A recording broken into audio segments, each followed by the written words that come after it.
Hello children, कुसुम ma'am की online class में आपका स्वागत है। प्यारे बच्चों, आज हम 5वीं कक्षा के विषय परिवेश अध्ययन का पाठ 6 आप बीती को अच्छी तरह से समझेंगे।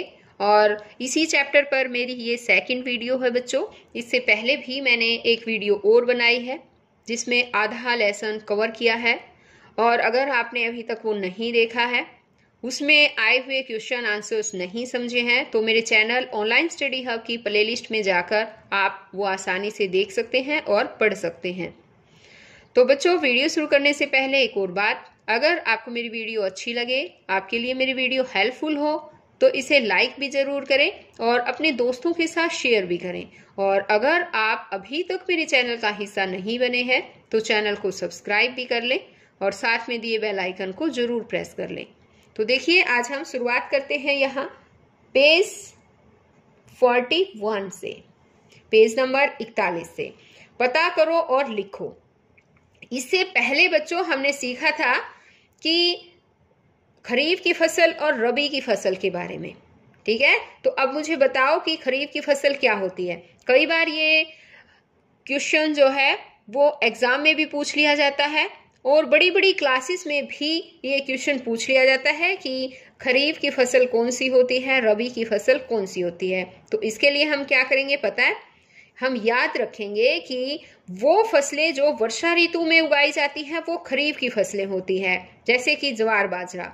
और जो फसलें शीत ऋतु में यानी कि सर्दियों में बोई जाती है वो फसलें रबी की फसल कहलाती है, जैसे गेहूं बाजरा। अब यहाँ पर देखो, आगे दे रखा है कि किन फसलों को ज्यादा पानी चाहिए, किन को सामान्य और किन को सामान्य से कम।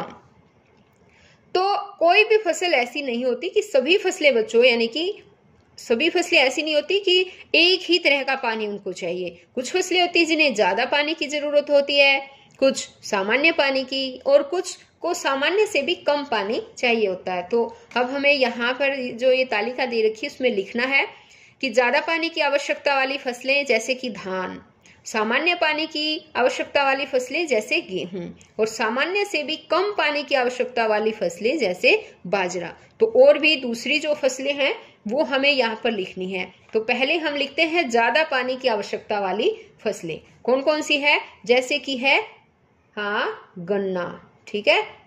और बाकी आप यहाँ पर लिखोगे जो भी फसल है उनके नाम यहाँ पर आपको लिखना है। आगे जैसे कि सामान्य पानी में गेहूं आ जाती है, कपास आ जाती है, ठीक है। और जैसे कि सरसों है, जौ है, तो आपको ये यहाँ पर नीचे लिखना है। आगे है सामान्य से भी कम आवश्यकता, पानी की आवश्यकता हो वो फसलें, जैसे कि बाजरा दे रखा है और ज्वार है, ठीक है। और जैसे कि गवार है, अरहर है, इस तरह से। आगे तुम्हारे इलाके में सिंचाई के लिए किसान केवल वर्षा पर निर्भर करते हैं या कोई अन्य साधन अपनाते हैं। तो ये बताना है बच्चों, आपके इलाके में केवल वर्षा पर ही निर्भर रहते हैं क्या। तो बच्चों, पहले के लोग जो है वो वर्षा पर निर्भर रहते थे, यानी कि, लेकिन आजकल किसान वर्षा पर निर्भर नहीं रहते हैं। वे सिंचाई के लिए नहरों और ट्यूबवेलों आदि साधनों को अपनाते हैं, ठीक है। तो आपको ये लिखना है। तो आप इसे लिख सकते हो कि नहीं, वे सिंचाई के लिए नहरों और ट्यूबवेलों आदि साधनों को भी अपनाते हैं। देखिए, जैसे मैंने यहां पर लिख दिया है, किसान केवल वर्षा पर ही निर्भर नहीं रहते, वे नहरों, ट्यूबवेलों आदि साधनों को अपनाते हैं। आगे किसान सिंचाई के लिए प्रायः और किन किन साधनों का प्रयोग करते हैं। किन किन साधनों का प्रयोग करते हैं बताओ। नहरें है ना, नहरों का पानी भी यूज करते हैं। और बताओ, कुएं का पानी यूज करते हैं, तालाब, ठीक है। और है जैसे ट्यूबवेल है, ट्यूबवेल। अब है अपने आसपास के किसी गांव में जाओ, वहां जाकर कुछ किसानों से मिलो और निम्नलिखित जानकारी इकट्ठी करो। तो यहाँ देखो, ये जो नीचे तालिका दी गई है ये आपको भरनी है खुद। किसान का नाम लिखना है, खुद की खेती है या नहीं है वो लिखना है। जैसे यहाँ पर कुछ नाम लिख दिया उस किसान का, यहाँ उसके घर में वो खेती करता है या नहीं, हाँ या नहीं लिखा। फिर उसके पास कितनी जमीन है, क्या उगाता है और उसको उगाने में क्या क्या परेशानियां आती है, तो ये सब बातें आपको लिखनी है। ये पूरी तालिका आपको भरनी है बच्चों। अब यहाँ पर देखो कि सोचो और लिखो। किसान ने ऐसा क्यों लिखा कि लोगों को अनाज के अभाव का सामना करना पड़ता है? क्यों लिखा था पता है बच्चों? क्योंकि किसान ने देखा कि किसानों द्वारा बेचने के लिए लाया गया गेहूं खुले में पड़ा था। भंडारण के लिए रखी गई अनाज की बहुत सी बोरियां बारिश के कारण खराब हो गई थी, कुछ बोरियां फटी हुई भी थी। इस प्रकार बड़े पैमाने पर अनाज खराब होने के कारण लोगों को अनाज के अभाव का सामना करना पड़ सकता है। ओके, अब सेकंड क्वेश्चन देखिए। किसी क्षेत्र में अनाज खराब हो जाने की स्थिति में उसकी भरपाई कैसे होती होगी? कैसे होती होगी पता है? किसी क्षेत्र में अनाज खराब हो जाने की स्थिति में उसकी पूर्णतः भरपाई तो मुश्किल है, परंतु ऐसी स्थिति में सरकार किसानों को कुछ मुआवजा देती है बच्चों। ठीक है, अब आगे है आओ ये भी करें। नीचे यहां पर देखो, आओ ये भी करें। नीचे कुछ शब्द दिए गए हैं, इनके बारे में एक एक वाक्य लिखो। भूखमरी, भूखमरी दे रखा है तो इसके बारे में क्या लिख सकते हैं हम? ये देखिए, भूखमरी ऐसी स्थिति है जब लोगों को गरीबी में शरीर को उचित मात्रा में भोजन नहीं मिल पाता। गरीबी के कारण या कोई और किसी हालत के कारण वो भूख मर जाते हैं, उनको भोजन नहीं मिल पाता। आगे है अकाल। अकाल यानी कि वर्षा न होने के कारण खाद्यान्नों व पेयजल का संकट पैदा होना। आगे है भंडारण। अनाज को संग्रहित करके रखा जाना। संग्रहित का मतलब होता है बच्चों इकट्ठा करके रखते हैं जो अनाज को हम, यानी कि अनाज का भंडारण करते हैं हम। ठीक है, अब आगे है फसलों का हेर फेर। फसलों को अदल बदल कर बोना, यानी कि जब फसलों को अदल बदल कर बोया जाता है तो इसी को फसलों का हेर फेर कहा जाता है। आगे उन खाद्यान्नों के नाम पता करो और लिखो जिनका हरियाणा निर्यात करता है और आयात करता है। अब सबसे पहले तो निर्यात और आयात में अंतर समझिए। आयात को याद कर लीजिए बच्चों। आयात यानी कि आना, यानी कि जो बाहर से हरियाणा में आता है वो आयात, और जो हम बाहर भेजते हैं वो होता है निर्यात। तो हम निर्यात किस किस चीज का करते हैं? देखो, गेहूं, गेहूं है, जैसे कि चावल है, और कपास और चीनी, इनका हम निर्यात करते हैं। और आयात में आ जाती है जैसे कि दालें, दालों का आयात करते हैं। ओके, आगे चर्चा करो। फसल खराब होने से किसानों के जीवन पर क्या प्रभाव पड़ता है? क्या प्रभाव पड़ता है, इस बात पर हमें चर्चा करनी है बच्चों।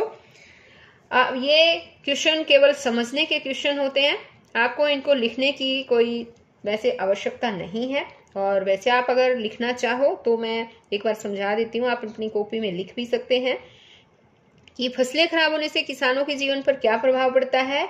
फसलें खराब होने से किसान कर्ज के जाल में फंस जाते हैं। वे फसल उगाने के लिए साहूकार या आड़ती से कर्ज ले लेते हैं और फसल खराब हो जाने की वजह से कर्ज चुका भी नहीं पाते हैं, है ना। अब आगे देखिए, क्या जमींदार भी इससे प्रभावित होते होंगे? होते हैं क्या?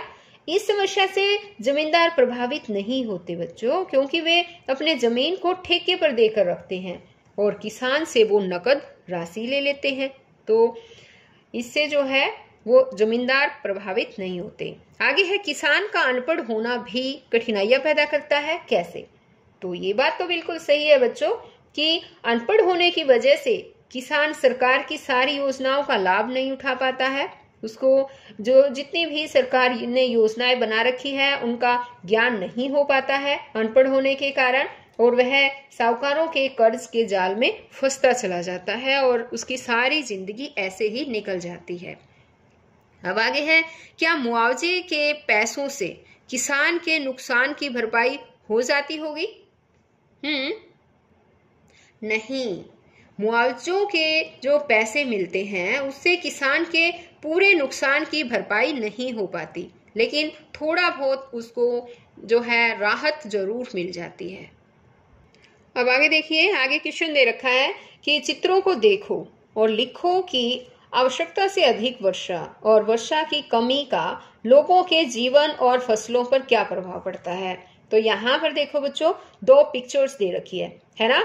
ये वाली है अधिक वर्षा की पिक्चर है, यहाँ पर ज्यादा बारिश हो गई है, और ये वाली जो पिक्चर है ये है वर्षा की कमी का प्रभाव। यहाँ पर देखो सारी जमीन सूखी बंजर जमीन पड़ी है ना, और जमीन में दरारें आई हुई हैं, और यहाँ पर ये पेड़ देखो एक बार, पेड़ भी कितना, इसके सारे पत्ते गायब हो गए हैं, है ना। अब यहाँ अधिक वर्षा का क्या प्रभाव पड़ता है वो हमें यहाँ पर लिखना है, और यहाँ पर लिखना है वर्षा की कमी का क्या प्रभाव। तो सबसे पहले हम लिखते हैं कि अगर अधिक वर्षा हो जाती है उसका प्रभाव क्या पड़ता है।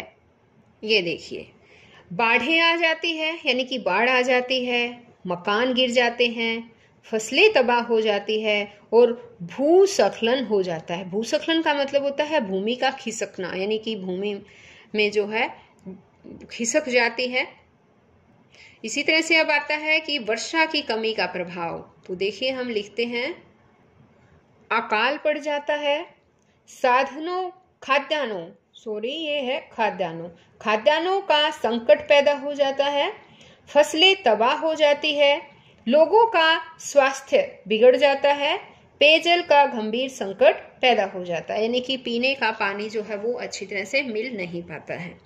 आगे, किसी सहकारी संस्था का भ्रमण करो, निम्नलिखित जानकारी इकट्ठी करो और लिखो। संस्था का नाम लिखना है आपको, किसी सहकारी संस्था का भ्रमण करना है बच्चों, आपको संस्था का नाम लिखना है, सर्वोच्च पद और अधिकारी का यहाँ पर नाम लिखना है। जैसे कि आप जैसे गए हो किसी संस्था के पास, तो उसका नाम यहाँ पर आपको लिखना है कि कौन सी संस्था के पास गए हो, और कौन सा अधिकारी का पद क्या है, और किसान के हितों के लिए कौन कौन सी योजनाएं चल रही हैं, और क्या यह संस्था किसान क्रेडिट कार्ड जारी करती है, किसान क्रेडिट कार्ड की क्या उपयोगिता। ये सभी बातें बच्चों आपको खुद ही करनी है, जानकारी लेनी है और फिर लिखना है यहाँ पर। आगे पता करो, तुम्हारे घर के आसपास की सफाई ठीक प्रकार से नहीं हो रही, पता करो सफाई करने की जिम्मेदारी किसकी है, किसकी है बताओ। हाँ, नगर निगम की। ठीक है, नगर निगम की जो है वो सफाई करवाने की जिम्मेवारी है। अब आगे है कि इसके लिए चिट्ठी किस विभाग को लिखनी है, किस विभाग को लिखनी होती है, नगर निगम के सफाई विभाग को। तो यहां हम लिखेंगे नगर निगम के सफाई विभाग को, यहां पर लिख देती हूं मैं। ठीक है बच्चों। अब जैसे कि है आगे कि किसके नाम लिखनी है, किसके नाम लिखनी है बताओ, नगर निगम के सफाई अधिकारी के, जो वहां का जो सफाई अधिकारी है उसके नाम लिखनी है आपको। किस दफ्तर में भेजनी है, नगर निगम के दफ्तर में। कहाँ भेजनी है, नगर निगम के दफ्तर में। ओके। अब आगे है, समस्या की जानकारी देते हुए अपनी तरफ से एक चिट्ठी लिखो। तो ये काम आपको खुद करना है बच्चों। आगे है, कारण बताओ। फसलों को अदल बदल कर बोना चाहिए, इसका कारण बताना है कि फसलों को अदल बदल कर बोना क्या रीजन है इसका। तो हम क्या लिख सकते हैं इसमें, देखो, फसलों को अदल बदल कर बोने से भूमि की उपजाऊ शक्ति बनी रहती है। यदि खेत में लंबे समय तक एक ही तरह की फसलें बोई जाती रहे तो खेत में कुछ पोषक तत्वों की कमी पड़ जाती है। ठीक है। अब हमारा सेकंड क्वेश्चन देखिए, उर्वरकों व कीटनाशकों का समुचित मात्रा में प्रयोग करना चाहिए, इसका कारण बताओ। करना चाहिए। उर्वरकों व कीटनाशकों का अधिक मात्रा में प्रयोग करने से भूमि की उपजाऊ शक्ति कम हो जा सकती है। इससे भूमि बंजर भी हो सकती है ना। इसलिए हमें क्या करना चाहिए, समुचित मात्रा में, जितना यानी कि उचित हो बस उतनी ही मात्रा जो है वो कीटनाशकों और उर्वरकों की डालनी चाहिए। आगे है, उपज बढ़ाने के साथ साथ उसका उचित भंडारण भी आवश्यक है। इसका कारण यह है कि बच्चों, कई बार हम देखते हैं कि किसानों द्वारा उत्पादित अनाज भंडारण की उचित सुविधा उपलब्ध होने की वजह से अनाज खुले में पड़ा सड़ता रहता है और 1-2 वर्ष के बाद वह पशुओं के खाने लायक भी नहीं रहता है। अतः उपज का सही भंडारण बहुत आवश्यक है। तो इनके ये वाला आंसर आएगा बच्चों। तो आज इस वीडियो में केवल इतना ही। ये लेसन यहीं पर खत्म होता है। तो हम बच्चों फिर मिलते हैं नए लेसन में।